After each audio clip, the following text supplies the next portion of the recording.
삼성 같은 경우에는 AI 생태계에서 거의 빠져 있었어요. 만약에 프로젝트가 성공하게 되면 AI 분야에서 삼성이 중요한 역할을 하지 않을까. 트럼프 대통령도 상당히 전격적으로 발표하지 않았습니까? 삼성이 자본력 있는 회사이기 때문에 삼성은 두 가지를 같이 하고 있어요. 특히나 SK하고 엔비디아 전략적으로 하고 있지 않습니까? 거기에 맞게끔 대응할 수 있는 어떤 파트너를 찾은 거죠. 이 프로젝트가 잘 된다면 단숨에 삼성이 AI의 주요 플레이어로 자리 잡을 수 있지 않을까.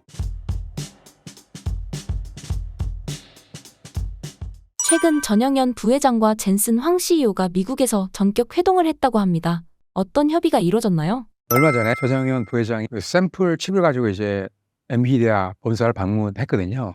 그 목적이 뭐냐면은 HBM3E입니다. 아시다시피 1년 이상 삼성에서 엔비디아 납품이 안 되고 있어요.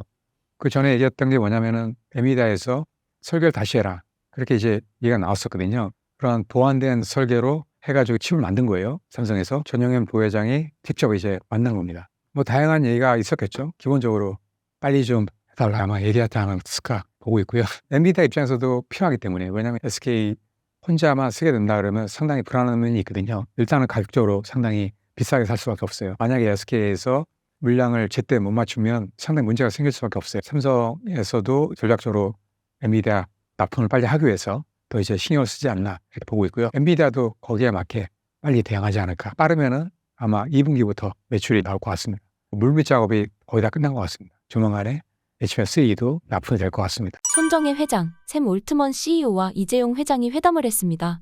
해당 회담이 의미하는 바는 무엇인가요? 예, 의미가 상당히 있다고 봅니다. 왜냐하면은 그동안 삼성 같은 경우에는 AI 생태계에서 거의 빠져 있었어요. AI의 어떤 수혜를 거의 못 받았거든요. 특히나 엔비디아 납품이 안 됐기 때문에 거의 영향을 못 받았어요. 이 만약에 프로젝트가 성공하게 되면 상당히 AI 분야에서 삼성이 중요한 역할을 하지 않을까. 그 프로젝트가 뭐냐면 스타게이트 프로젝트입니다. 모든 그 AI 생태계를 다 꾸리겠다는 거거든요. 그때 트럼프 대통령도 상당히 전격적으로 발표하지 않았습니까? 일단은 돈이 많이 필요합니다. 삼성이 자본력 있는 회사이기 때문에 그런 면이 필요했을 걸로 보고 있고요. 삼성은 두 가지를 같이 하고 있어요. 첫 번째 아시다시피 이제 HBM을 하고 있다는 얘기죠. 그 AI 반도체 쪽에는 HBM이 들어가거든요. 특히나 SK하고 엔비디아 이렇게 이제 전략적으로 하고 있지 않습니까? 거기에 맞게끔 대응할 수 있는 어떤 파트너를 찾은 거죠. 그 파트너가 이제 삼성이라는 얘기죠. 하나 봐야 되는 게 이제 AI 반도체를 만들려면 설계는 할 수가 있어요. 오픈 AI라든지 다른 데서 뭐 맡겨서 할 수가 있는데, 문제는 뭐냐면 이제 이걸 이제 또 제조를 해줘야 되거든요. AI 반도체 특히나 뭐 4나노, 3나노 할 수 있는 기업이 이제 TSMC하고 삼성밖에 없거든요. 인텔은 불확실한 상황이기 때문에, 이제 엔비디아는 사용을 못하는 입장이기 때문에 거의 뭐 적대 관계로 돌아섰기 때문에 삼성이 그나마 쓸 수 있는 어떤 대안이 될 수 있다는 거죠. 서로의 어떤 니즈가 맞은 거예요. 그리고 삼성 같은 경우에는 세트 제품도 많이 하고 있지 않습니까? 이런 세트 제품도 같이 납품이 될 수 있다는 거예요. 그러니까 모든 면에서 다 맞는 거예요. 이 스타게이트 프로젝트에 뭐 HBM도 할 수 있고 파운드리도 할 수 있고 다른 전자제품도 같이 납품을 할 수 있고요. 삼성은 상당히 자본력이 있는 기업이기 때문에 만약에 이제 삼성이 자본력을 투자할 수 있다면 상당히 믿김이 커지는 거죠. 이 프로젝트가 잘 된다면 단숨에 그 삼성이 AI의 주요 플레이어로 자리 잡을 수 있지 않을까 이걸 하고 있습니다. 삼성전자가 하이닉스를 따라잡기 위해 어떤 노력을 하고 있나요? 세 가지를 하고 있어요. 기본적으로 뭐냐면은 첫 번째는 하이브리드 본딩 방식입니다. 삼성은 HBM4부터 하이브리드 본딩 방식을 하겠다 이런 거거든요. 근데 SK 하이닉스는 MR 머프 방식을 그대로 쓰겠다 이런 거예요. 근데 하이브리드 본딩 방식이 훨씬 더 성능이 좋거든요. 기본적으로 PPA가 상당히 좋아지고요. 모든 면이 다 좋아집니다. 높이라든지 말씀드린 대로 범프가 없기 때문에 이 높이가 상당히 높게 쌓을 수가 있거든요. 그러니까 같은 층이라도 규격이 있어요. 이 층 안에 많은 층을 쌓아야 되거든요. D램을. 그러니까 더 많이 쌓을 수 있다는 거예요. 훨씬 더 메리트가 있는 거예요. 근데 이제 SK 같은 경우에는 굳이 이제 모험을 할 필요가 없는 거예요. 왜냐하면 하이브리드 방식이 상당히 고난이도 기술이거든요. 하다 보니까 이제 실패할 수도 있어요. 삼성 같은 경우도 실패를 대비해서 다른 방식도 같이 하고 있습니다. 하지만 기본적으로 어떻게든 이제 하이브리드 방식을 도입하겠다 이런 거예요. 만약에 이게 성공을 한다면 상당히 SK 하이닉스보다는 상당히 유리한 입장에 쓸 수 있는 거죠. 중요한 게 있어요. HBM 보시면 최근에 좀 바뀌는 게 있는데 그 로직 다이가 들어갑니다. 그 로직 다이는 뭐냐면 HBM하고 GPU 사이에 이제 컨트롤하는 겁니다. 이게 이제 로직 다이가 중요한데요. 이게 보면은 이제 SK는 이제 보면은 5나노 이상이 될 것 같아요. 삼성 파운드리는 4나노 도입하겠다 하고 있어요. 그러면은 공정이 더 앞서는 거거든요. 그러면 훨씬 더 성능이 좋아질 수 있어요. 3나노 공정이 수율이 한 80%까지 올라와 있다 이제 하고 있거든요. 만약에 SK보다 훨씬 더 앞선 공정을 사용해가지고 4나노가 성공했다면은 HBM의 성능이 훨씬 더 좋아질 수 있는 거죠. 그리고 하나 또 중요한 게 있는데 이게 뭐냐면은 D램도 중요합니다. D램을 쌓는 거잖아요. HBM은. 근데 이제 D램이 SK 하이닉스 같은 경우에는 이제 1B D램을 쓰고 있어요. 근데 이제 삼성 같은 경우에는 이제 1C D램을 쓰겠다. HBM4부터 나오고 있거든요. 그러니까 1B D램보다 한 단계 지금 앞선 공정이거든요. SK 하이닉스도 1C 공정이 아닌 1B D램을 쓴다는 거거든요. 앞선 공정을 쓰겠다는 거예요. 만약에 이게 성공을 하게 되면은 공정이 앞서기 때문에 성능이 더 좋아질 수 있는 거죠. 삼성은 이 세 가지 분야를 다 도입을 해가지고 SK 하이닉스를 따라잡겠다 이런 거예요. 만약에 이게 세 가지 다 모두 다 성공한다 그러면은 훨씬 더 따라잡는 그러한 속도가 빨라질 수 있는 거죠. 최소한 두 가지 이상 성공한다 해도 상당히 따라잡는 데 유리하지 않을까 이렇게 보고 있습니다. 그래도 말씀드린 대로 금방은 될 것 같지는 않습니다. 진짜 따라잡으려면 HBM4 이 정도는 돼야지 거의 내년 하반기 정도 될 것 같거든요. 1년에서 한 2년 정도 따라잡으려면 시간이 걸린다 보고 있습니다. 그 기간에는 SK 하이닉스가 삼성보다는 앞서가지 않을까 그렇게 보고 있습니다. 국내 반도체 장비 업체들의 상황은 어떤가요?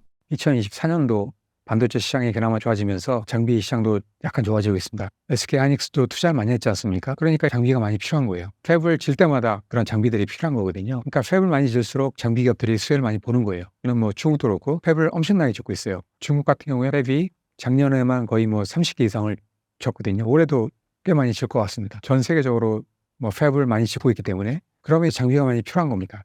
많이 좋아지고 있고요. 근데 특히나 좋아지고 있는 기업들이 뭐냐면은 인공지능 관련된 반도체 하는 기업들, 특히나 HBM 관련된 그러한 기업들이 상당히 좋아지고 있습니다. 특히나 뭐 한미 반도체 이런 기업들 있지 않습니까? 상당히 좋아지고 있고 다른 기업들도 많이 좋아지고 있는데요. 예를 들면 PSK라든지 테크윙 이런 기업들, 세정이라든지 검수 장비 기업들, HBM 관련돼서 이런 기업들이 상당히 좋아지고 있습니다. 당분간은 이제 HBM이 상당히 이제 대세이기 때문에 앞으로 HBM 관련된 장비 기업들이 상당히 좋아질 것 같습니다. 한미 반도체 아시다시피 PC 본도 장비 SK 하이닉스에 넣고 있거든요. 2023년도에 매출이 1,590억 원이었는데 2024년도에는 5,589억 원이에요. 그러니까 거의 뭐 한 3배 이상 뛰었네요. 매출이 엄청나죠. 영업이익도 2023년도에 345억이었는데 이게 2,553억이 됐습니다. 주가도 상당히 많이 올랐고요. 당분간은 수요가 많기 때문에 갈 것 같아요. 이제 SK 하이닉스에서 더블 밴더 전략을 바꿨기 때문에 SMPT 이 회사 장비를 도입을 하려고 움직임이 나오고 있거든요. 약간 줄 가능성은 있어요. 근데 이제 한미 반도체도 SK만 의존하는 게 아니고 다른 기업들도 상당히 넓히고 있습니다. 예를 들면 마이크론도 지금 넣고 있거든요. 그다음에 이제 삼성도 넣을 가능성도 있기 때문에 이런 식으로 이제 고객을 다변화하고 있습니다. 특히나 중국 기업들도 HBM을 개발하기 때문에 이쪽에도 이제 납품한 움직임을 보이고 있습니다. 앞으로 HBM이 이제 계속 늘어나는 이상 한미 반도체 실적도 뭐 나쁘지 않다 보고 있습니다. 최근 반도체 유리기판에 대한 관심이 고조되고 있습니다. 그 이유는 무엇인가요? 유리기판이 기본적으로 되게 얇습니다. 왜 얇으냐면 이게 인터포저라는 게 있는데 칩하고 기판하고 이제 연결시키는 거거든요. 유리기판은 이게 필요가 없어요. 그러니까 4분의 1로 상당히 얇아지거든요. 그리고 MLCC를 그 안에 내장을 할 수가 있어요. 이게 얇아지다 보니까 신호의 어떤 전달 속도가 상당히 빠릅니다. 그리고 결정적으로 중요한 게 뭐냐면 유리기판이 기존의 그 PCB보다는 상당히 좋습니다. 왜냐하면은 이게 전력 소모가 상당히 좋아요.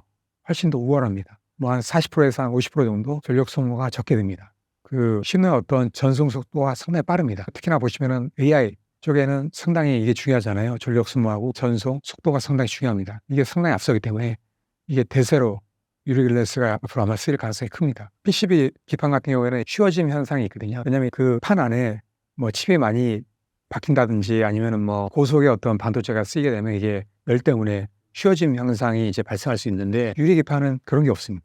휘어짐 현상이 없어요. 그리고 유리기판은 맨들맨들하지 않습니까? 하다 보니까 이게 회로를 상당히 작게 그릴 수가 있어요. 그러니까 속도도 더 빨라질 수밖에 없는 거죠. 이 점이 많기 때문에 앞으로 아마 대세가 될 것 같습니다. 많은 기업들이 뛰어들었는데요. 일단 시장 자체도 커집니다. 2024년도 작년이었죠. 이게 3조 1,000억 정도 됐었는데 2034년 되면 5조 7천억 원 정도 될 것 같습니다. 상당히 커지죠. 거의 뭐 한 2배 가까이 커질 걸로 보이기 때문에 많은 대기업들, 중소기업들도 이 시장에 뛰어들고 있습니다. 삼성전자가 유리기판 사업으로 진출했다고 합니다. 어떤 내용인가요? 일단은 방식이 어떤 식으로 될지 모르겠어요. 세 가지 방식이 있는데요. 일단은 삼성 전기를 통해서 받는 방식이 하나 있고요. 두 번째는 자체적으로 유리기판을 만들겠다. 이런 전략이 있을 수 있고요. 또 하나는 제조업 자체를 외주 생산하겠다. 이런 거예요. 이 세 가지 방식 중에서 아마 할 것 같은데 어떤 방식으로 할지는 아직 모르겠습니다. 그리고 삼성전자는 특징이 있는데 퍼스트 무버 전략은 아닙니다. 삼성전자는 패스트 팔로워 전략입니다. 시장이 커져야만 그때 시장에 맞게끔 들어갑니다. 근데 이제 아직까지 이제 양산하는 기업들은 없기 때문에 적기인 거죠. 시장이 뭐 빠르면 2년 안에 시장이 열릴 것 같거든요.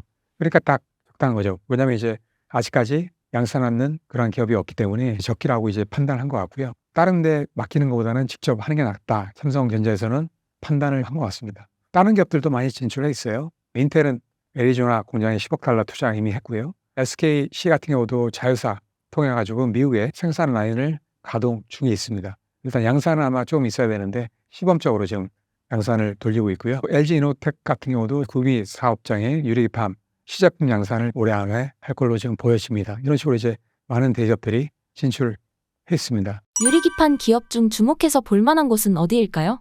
SKC입니다. 또 SKC의 자회사인데 앱솔릭스라는 회사입니다. 이 회사가 SK 쪽에 이제 할 것 같은데요. 얼마 전에 그 최태원 회장이 엔비디아 젠슨황 만났어요.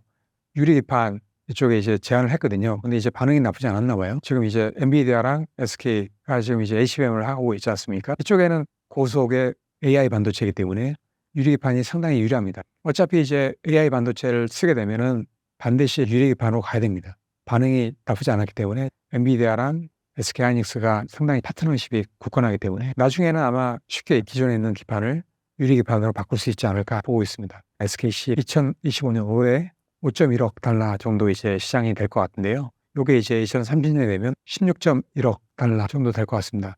3배 이상 커지네요. 상당히 커지기 때문에 SKC가 상당히 주목을 좀 해야 되지 않나 보고 있고 가장 선두적으로 하고 있거든요. SK가 많은 실적을 올릴 것 같습니다.